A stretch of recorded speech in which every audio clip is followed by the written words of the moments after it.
Hello guys, so welcome back ulit sa ating channel, Stock Play. At ngayon po ay muli tayo mag-update sa mga top trending stocks. And of course, don't forget to subscribe sa ating channel.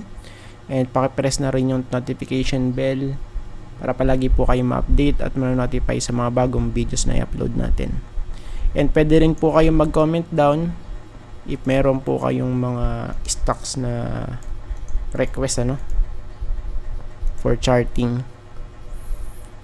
Ayan. So it's free naman ayan. Let's start with CREC.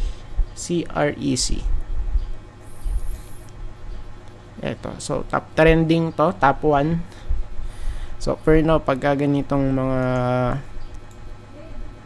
first candlestick na ganito, of course, stay away muna, Yan, palagi po natin sinasabi yun. And even sa kahit hindi stock market guys, especially sa crypto. Ayan, kasi wala tayong basihan dito kung hanggang saan yung ididip. Or kung tumaas man, de bonus, what if kung hindi tumaas? Ayan. Kaya for this one, so let's wait muna na mag-build up siya ng mga supports and of course resistance, So since wala pa naman, kaya wala tayong maano dito. So, diba, wala tayong magiging basis. So wala tayong basehan pag gaganito. Kaya for me, in my opinion, ayan, in terms of sa investing and especially kung magte-trade ka, wala ka naman ditong panghahawakan na bottom Meron ba? Wala naman, di ba? Ayan. Next is DD. So for DD guys, let's go back sa daily, of course. Overbought. And of course, divergence to. Ayan sa daily, kitang-kita naman Overbought plus divergence. Lower high sa ating indicator and sa may price action, sa may chart, higher high. Ayan. Plus meron pang resistance dito guys, Ayan. So pinitik naman upside pero wala hindi po na-sustain. So since Friday ba ngayon? Tama ba? Friday ba ngayon? Friday ngayon, Ayan. So sa next week tignan natin kung ano mangyari dito, Yan. So may mga confluence tayo. And for this one, sa weekly rin, overbought, same sa stochastic. Yan. Kaya kung ano man to, mag-extend man upside, so siguro mataas na to, 13.83. So bakit dyan? Kasi ito yung next major resistance for DD. Ayan, Ayan. Next one is 3 minutes. Ayan, so nagli-limit na ako mga mga 12 minutes lang para di gaano mahaba yung yung mga videos natin. Dito. So for dito 2.1. Okay, nag-hold naman siya rito malapit sa may support. Ayan. So supposed to be dapat palaging malapit sa support, Ayan. And base dito guys, wala sa support to. Ayan, kasi dito sa sa RSI, so typical nagba-bounce pagka yung value is nasa 36, So for this one, nasa 40 pa, And yung major support nasa 2.02. So it means medyo nag-rally siya ng konti, Ayan. So punta tayo dito sa baba. So just in case na mag-rally to, since oversold na rito guys, okay, kanina sa weekly tayo nakatingin So ngayon sa daily, galing sa baba tapos okay, malapit sa may support pero ayan. So pwede pa naman to bumagsak na ganun. Ayan. So just in case lang na mag-rally guys, pwede rito 2.4. Ayan, kasi doon naman siya nag-retest before noong May. So ngayon June, tignan natin kung magra-rally, no? Since malapit nga sa support. 200 day.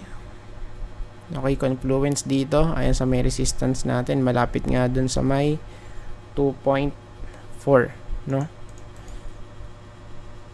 Ayan. Pero overall, yung sa weekly niya, remember guys. Remember, okay, pagka binottom peak yan, pwedeng bumagsak as low as malapit sa piso. Ayan, no? Mga dito natics. Ayan. So, ang pinagbasihan natin yung mismong chart, no? Next one is FCG. FCG guys. Check natin to.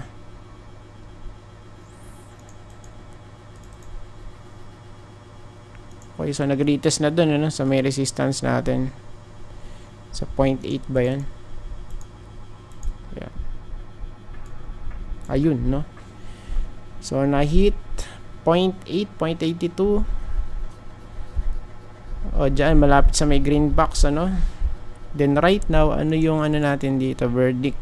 So, pwedeng bumalik sa may support. Dahil, fresh breakout for FCG. Ayan. So, sana magmanifesto, yung natin, yung sinasabi natin guys dito. Na this one is sideways since 2023. Okay. Then breakout and possible throwback. So, pagka nag-hold, magandang senyalis to. Because, yung sa may yung sa sideways na to guys, ayan, sa area na to, so this one is possible accumulation phase for FCG, no? Ayan. So ito po yung natin, nihintay natin lahat yung confirmation. Okay? Ayan. So nag-breakout na, we need a retest of course. And pagka nag-hold doon, magandang senyalis yun, no? So for now, let's wait muna, no? For FCG. Next one is RCI. Task 2. So for this one, nalaglag na. Nasa support right now, RCI 3.2. Lapit dyan. O yan, kasi maraming divergence dito before. Ayan, no? Ayan, from April, May, ayun na. Bumakas na yung divergence. And right now, nalaglag na, no? So, for this one, pag hindi nag-hold sa may support natin sa horizontal, which is 3.2 malapit, so, ang possible next stop, probably dito na sa 2.7. 2.7 guys, dito yun sa area na to. Yan. So, let's wait muna for this one, weekly. So, sa weekly, galit na galit. Ayun, galit na galit guys, Ayun, we have here a divergence as well sa weekly, Weekly, sa daily, may divergence. It means bearish, May, tayo doon, may confirmation tayo, both sa weekly and sa daily chart. So for now, let's wait muna for this one. Next and last but not the least, Converge. Excuse me. 9 minutes. Sakto lang yan. Same here for Converge. Parang FCG lang kanina, 'di ba? So nag-breakout, So sideways ng matagal, sideways, then breakout, then okay, possible dito mag-hold.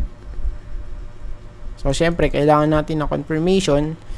Pagka nag-hold dito guys, ayan, so malapit sa may support zone natin, ayan,